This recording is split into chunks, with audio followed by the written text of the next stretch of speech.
ბათუმელებისა და ნეტგაზეთის დირექტორი უკვე 24 დღეა შიმშილობს. არ მინდა ვცხოვრობდე ქვეყანაში, სადაც ჟურნალისტებს ციხეში უშვებენ. ვითხოვთ მის დაუყოვნებლივ გათავისუფლებას.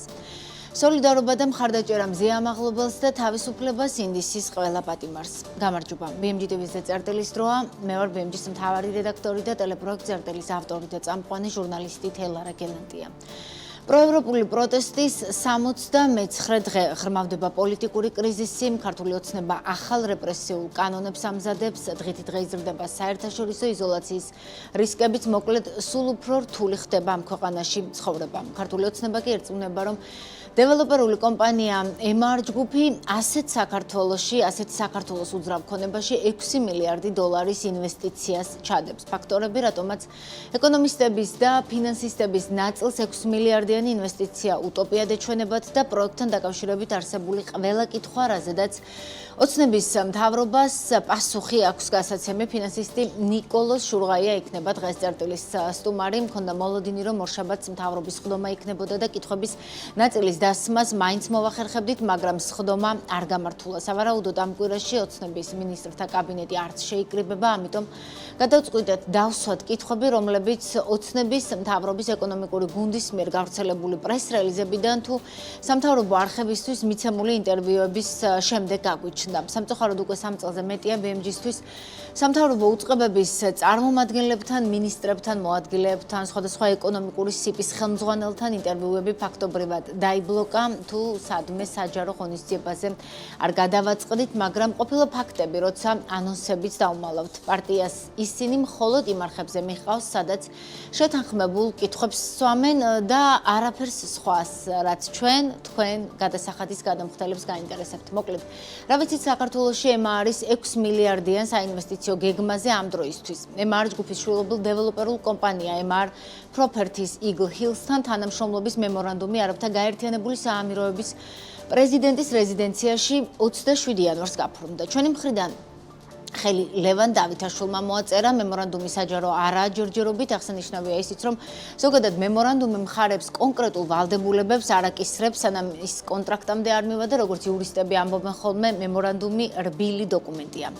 არაბულმა Eagle Hills-მა 6 მილიარდიანი ინვესტიცია ფონიჭალასა და ახთაკლიაში უნდა განახორციელოს საცხოვრებელი სახლები, სასტუმრო ინფრასტრუქტურა, ასევე სამედიცინო, სპორტული, სარეკრეაციო ინფრასტრუქტურა, სკოლები, მათ შორის საბავშვო ბაღები, ასევე შოპინგ-მოლები.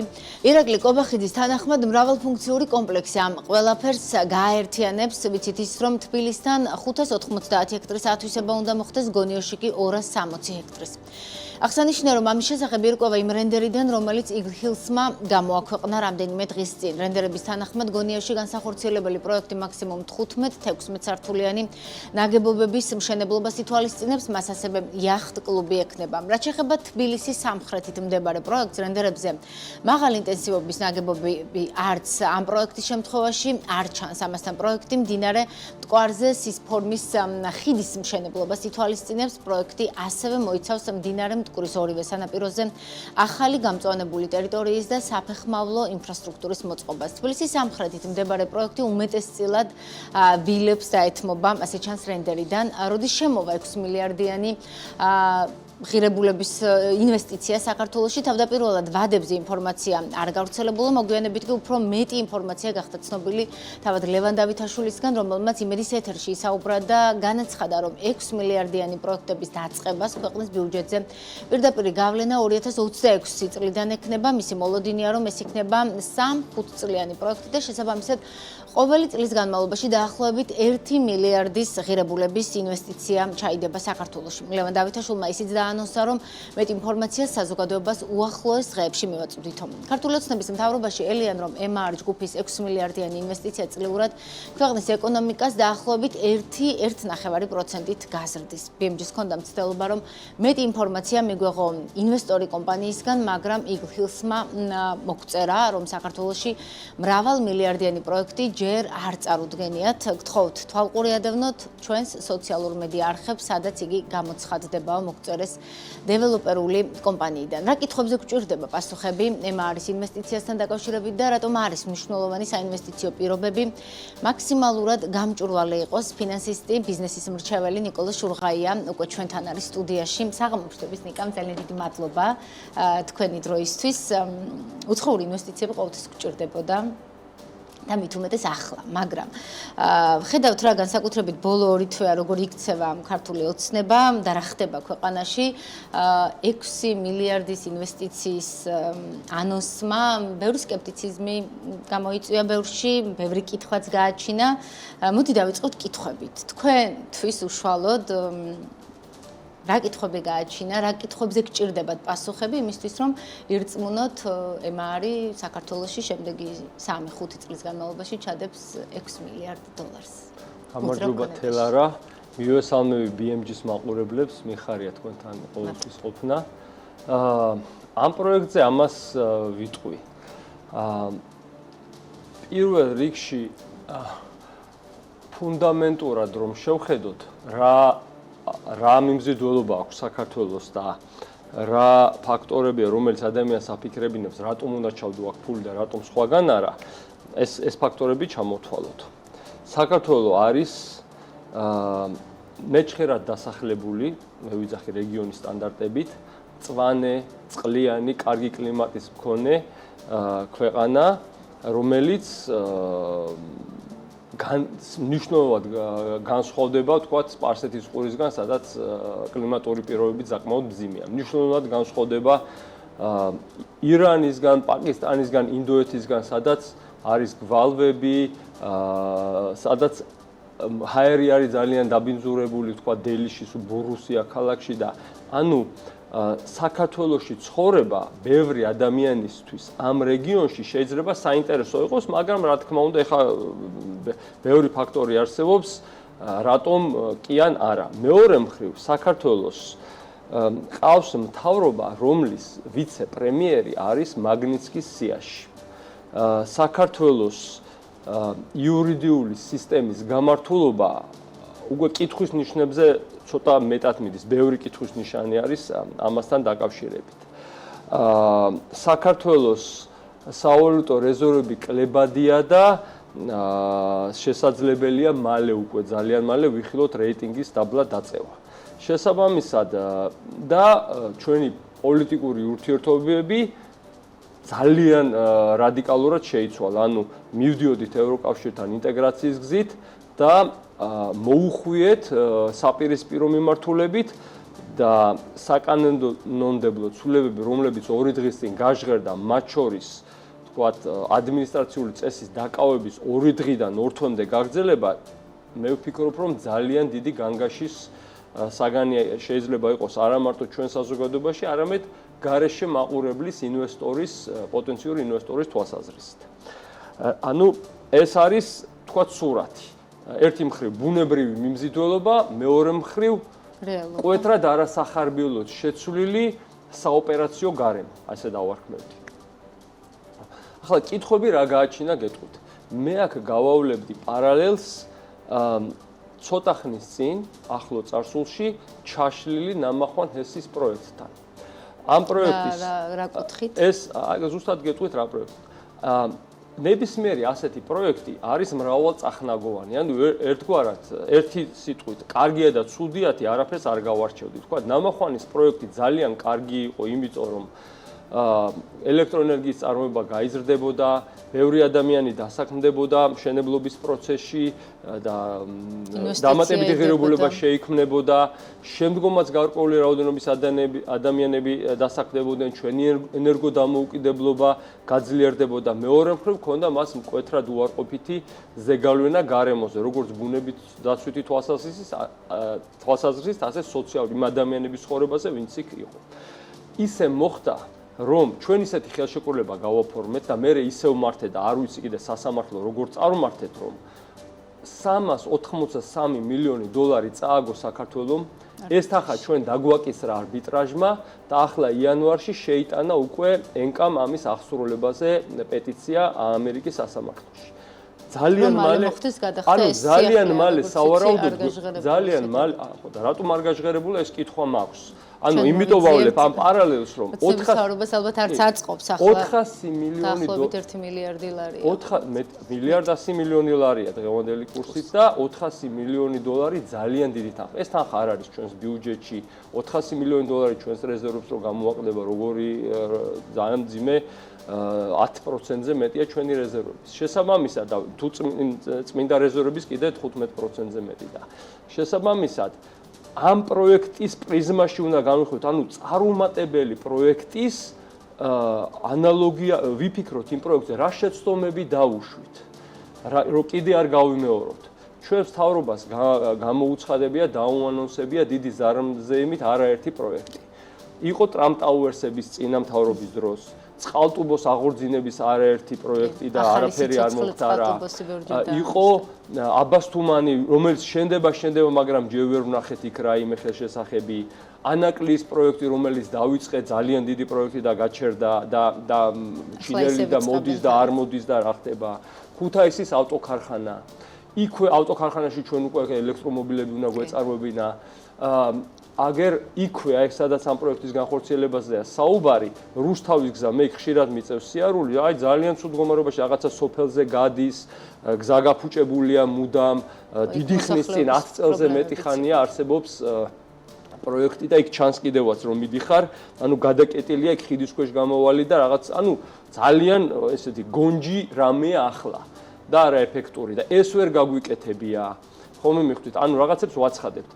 ძალიან მეორე მხრიდან შევხედოთ, ძალიან კარგია და მიმზიდველია 6 მილიარდი. რა თქმა უნდა. ჩვენ წლიური MR ჯგუფიც არ არის ასე თქვა. ხელწამოსაკრავი. MR არის სერიოზული კომპანია და საინტერესოდ ჟღერს ახალი სამუშაო ადგილების შექმნა. მთლიანობაში პირდაპირ უცხოური უნივერსიტეტები კარგად ჟღერს სამუშაო ადგილების შექმნა, სამშენებლო სექტორის გააქტიურება, რომელიც აუცილებლად დარტყმას მიიღებს, იმიტომ რომ ახლა ან შეწყდება, ან ძალიან შემცირდება ინფრასტრუქტურული პროექტების დაფინანსება, რადგან უცხოურ სეცხებს ვეღარ მივიღებთ. შესაბამისად, ასეთი რაღაცა ჩანაცვლება გარკვეულწილად სულის მოთქმასავით ჩანს.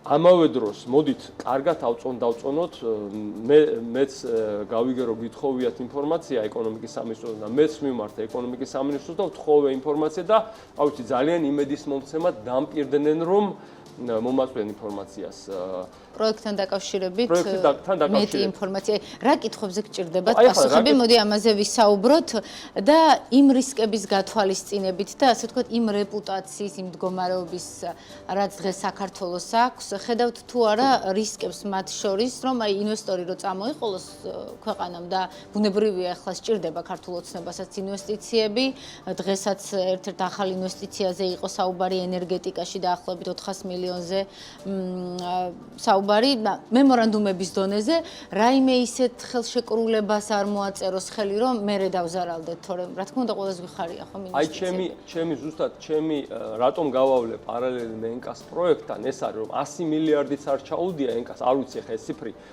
და მაგრამ არ ჩანს იქ რომ 100 მილიონი ბოჭი 100 მილიონის რომ ჩაედოს და 400 მიაქვს ხომ მიმიხვდით და ისეთ რამეში არ პირველ აქ საუბარი რაზე იცით ჩვენ მივეჩვიეთ რამდენიმე ტიპის კითხვა მაქვს. კითხვები მაქვს. თუმცა ხა ენკა და ენერგეტიკულ პროექტებს სხვა გამოწვევები აქვს საქართველოში და თქვათ მე ეჭვება რომ ასეთი პრობლემები თუ ინვესტორი შემოვიდა და ნამდვილად კონტრაქტი გაფორმდა და დაიწყო თქვათ აი მრავალფუნქციური კომპლექსების მშენებლობა შეექმნას ქვეყანაში. ასე არ ვიტყოდი. საზოგადოების მხრიდან. იმიტომ რომ თავარი მაინც იყო იქ გამწევი, თქვათ, რიონის ხეობის მოსახლეობა. ესე ჩანდა ყოველთვის. მარტო ასე არ არის. აქ მტკვრის ჭალა არის და კარგი ტყეები, ძალიან ძვირფასი ჩვენთვის ტყეები ბუნების, მაგრამ მარტო ეს არ არის. ადამიანები ხო მოდით მივყვეთ ეხა საკითხი. რა კითხვები მიჩნდება. ანუ მე ვხედავ რომ ნდობა, ხედავ არა, ვგრძნობ და ფაქტები მაქვს ამის რომ ნდობა ძალიან დაცემული. ანუ ბევრი მღვრიე წყალია. ინფორმაციები არ მჟღავნდება. ანუ გვესმის ჩვენ ახლა ინვესტორის სიტყვა 6 მილიარდი და რაღაცა ოქროსთები და რაღაც შესაძლებლობები წარმოგვიდგება, მაგრამ ამიტომ თქვი რომ გავიხსენოთ ენკას პროექტში, რომელშიც ასევე მინდვიდველად ჩანდა, ასეთივე ზარზეიმი იყო და შემდეგ როგორც უნდა დამთავრდა, ხომ? და აქ განსასაზღვრია ფაქტორები, რაც გვიჩნდება რომ ინვესტორი მოვიდეს და დაინტერესებული იყოს, მაგრამ მეორე მხრივ ჩვენ რა ვალდებულებებს ვიღებ და რას მიიღებს საქართველოს საბოლოო ჯამში, რას ვაძლევთ, რას ვიღებთ, სწორ ფასად ვაძლევთ. მე მართალი გითხრათ, როდესაც მაგნიტსკის სიაში მყოფი ადამიანი ვიცე-პრეზიდენტია და როდესაც ღირსების ორდენს აძლევენ სრულიად ჩემი ხედვით უღირსად მოქცეულ ადამიანებს და ანუ ბევრი რამე მეუბნება რომ სავსებით არაღირსეული ხდება ჩვენ მთავრობაში და ღირებულები უკუღმარი სამოტრებული და ნდობა არა მაქვს ამ პროექტზეც არ მესმის არაფერი კონკრეტული ძალიან ზოგადი რამეები მესმის და შესაბამისად მინდა კარგად გავიგო რა უფლებებს ვაძლევთ ამ ინვესტორს რა პასუხისგებლობებს იღებს საქართველოს ამ შემთხვევაში და ამ პროექტ მაგალითად აი ესე რომ გავყვეთ ჯერჯერობით ასეთი პროექტი არარეალისტურად მეჩვენება. იმიტომ კი არა, მინდა რომ ხელი ავიქნიო და არა, ხო და აი მას ოცნების ნარატივი ასეთია. არ გამიგია მართალი გითხრათ ოცნების ნარატივი, მაგრამ ამას ვიტყვი ძალიან მინდა. ვინც კრიტიკული კითხვები დავსვით მათ მიმართ ასეთი შეფასებები გაკეთდა, რომ ჩვენ არ გვჯერა რადიკალები ვართ და ასე შემდეგ. ჩვენ ნდობა გვაქვს სერიოზულად შერყეული ამ ხელისუფლების მიმართ, იმიტომ რომ ვნახეთ ბევრი მარცხი, ვნახეთ ისეთი მეტამორფოზა, რომელმაც სავზე ამოაყირავა ყველაფერი. ანუ გვაძალებდნენო, რომ 2 დღე რომ არის ახლა ადმინისტრაციული წესი დაკავება, ეს თურმე დაძალებით გააკეთეს და თურმე 2 თვე ყოფილა კარგი ესე იგი. ხვდები და ასეთ ადამიანებთან, რომლებიც ინიღბებოდნენ, ხო, ესე იგი გუშინ აძალებდნენ, თურმე რაღაცებს აკეთებდნენ და ახლა განთავისუფლდნენ და გამოაჩინეს, ესე იგი ესენი არიან ადამიანები, ვინც მიიჩნევს, რომ ადმინისტრაციულ სამართალღოზე 2 თვე უნდა იყოს და არ ვიცი, მთელი კასტა. თუმცა ემარ ჯგუფს რო დაუბრუნდეთ, მათ თუ მოახერხეს დარწმუნება ემარ ჯგუფის, გაფორმდა კონტრაქტი. მემორანდუმი არ არის, მოდი ასე ვთქვათ, მაინც იურიდიული, მტკიცე იურიდიული ძალის შეთანხმება, ხო? მემორანდუმი არის სურვილების გამოხატვა. ეხლა ჩავიდეთ აი კონტრაქტმა რა კითხვებს უნდა უპასუხოს, აი თქვენთვის როგორც ფინანსისტისთვის, ბიზნესის მრჩევლს, მოქალაქისთვის რა არის მნიშვნელოვანი, რაზე გჭირდებათ პასუხები და რამდენად მნიშვნელოვანი ასევე ეს ყველაფერი, როცა ამხელა ინვესტიციაზეა საუბარი და სახელმწიფოსაც მოუწევს ვალდებულებების აღება, ხომ გარკვეული ვიცოდეთ ყველაფერი გამჭვირვალედ. როდესაც ასეთი დიდ პროექტში შევდივართ, გამჭვირვალება არის ძალიან მნიშვნელოვანი და როდესაც ნდობა შერყეულია სერიოზულად. ანუ რა უშლის ხელს ხელისუფლებას რომ ეს მემორანდუმი გაამჟღავნოს. რა უშლის ხელს ხელისუფლებას რომ მოვიდეს ენკას პროექტზე დეტალურად გაშალოს, რა ისწავლეს იმ პროექტიდან, დაგვანახოს რა დასკვნები გამოიტანეს იმ შეცდომიდან. როგორ მოხდა რომ სასამართლოში 383 მილიონი დოლარი როგორ წავაგეთ. როდის არის ეს თანხა გადასახდელი? ამებზე ელაპარაკობთ, ამაზე რომ არ ლაპარაკობენ, გვიჩნდება საფუძვლიანი ეჭვი, რომ სხვა რაღაცაც ხომ არ არის იქ დამალული. რა ვხედავთ რომ ასე როდესაც ნდობა ასე ირყევა, ფიქრობ ამ ადამიანებს რა მოძრავებთ საერთოდ. რა უნდათ, რაიმე კერძო ინტერესები ხომ არ არის? მიჩნდება ასეთი აზრი. ხომ ასევე მიჩნდება აზრი ხომ არ არიან ისეთ მდგომარეობაში, რომ ოღონდ წარსული პრობლემები გადაფარონ, ოღონდ კარგად გამოჩნდნენ და მზად არიან რომ რაიღაც ისეთზე მოაწერონ ხელი, რომელიც სხვა კიდევ უფრო დიდი პრობლემებით დაგვიბრუნდება. ვერ განხორციელდება ეს პროექტი, იმიტომ რომ აღმოჩნდება რომ იქ რაღაცა ისეთი საკითხები იყო ჩადებული, რომელიც მაგალითად ჩვენ საზოგადოებას არ მოუნდება. მაგალითისთვის მიჩნდება კითხვა, ვინ უნდა იყიდოს ამდენი უძრავი ქონება? ვილებით 6 მილიარდი, უყურეთ თელარა, 6 მილიარდი ინვესტიცია რომ ამოიღო, იქიდან ერთი 10 მილიარდი უნდა ამოიღო, ხო? და 10 მილიარდი რომ ამოიღო, უნდა ააშენო, გეტყვით, რო გაყიდო 10 მილიარდის $1,500-ზე, რომელიც საკმაოდ მაღალი თანხა, როგორ გაიყიდება იქ $1,500 მე არ ვიცი, თქვა ეს ხო არ არის ეს მიმზიდველი ადგილი, თქვა როშია და რო დირსი და ესეთი ადგილები, რომლებიც იქ მხარეს აქ აშენდება, რა ვიცი $100 კვადრატულზე. თქვათ ვიფიქროთ, რომ $1,500 რომ ამოიღო, ეს არის 6 მილიონი კვადრატული მეტრი. 6 მილიონი კვადრატული მეტრი არის 60 კვადრატია საშუალო ფართობი, ეს არის 100,000 ბინა. ვინ უნდა იყიდოს 100,000 ბინა? ანუ ფიქრი მიჩნდება, ხო? მარტო ბინებით არ გავაკეთოთ მარტო ბინებზე გათვლა. საინტერესოა დეტალები, იმიტომ რომ ეს ირაკლი კობახიძე ამბობს, რომ აქ იგულისხმება, თქვათ, სასტუმრო ინფრასტრუქტურა, სკოლები, ბაღებიც, დასაწყისში ჩამოთვალე. ვინ უნდა იცხოვროს, ისევ ეს კითხვა, ვის უნდა ეს ბაღები? მე ვხედავ, რომ ჩვენი სკოლები ძალიან დიდი უცხოელებს. ისეთი მიმზიდველი გახდა საქართველოსაც. ხო და ანუ ვინ უცხოელი უნდა ჩამოვიდეს, რამდენი უცხოელი? 100,000 ბინა ძალიან დიდი რიცხვია. 100,000 ბინაში საშუალო 4 ადამიანი რო ანგარიშო 400,000 ადამიანია. სად არის 400,000 ადამიანი? ან ქართველებისთვის ეს ვინ გადასახლდება იქ, როცა ვთქვათ რა? ანუ საიდან გაჩნდება ახალი მოსახლეობა? თბილისში უამრავი მშენებლობა და საფუძვლიანი ფიქრი მაქვს, რომ ამ რაც მშენებლობა მიმდინარეობს და რაც ნებართვებია გაცემული, იმათი გაყიდვაც საკმაოდ ძნელი გახდება ახლა.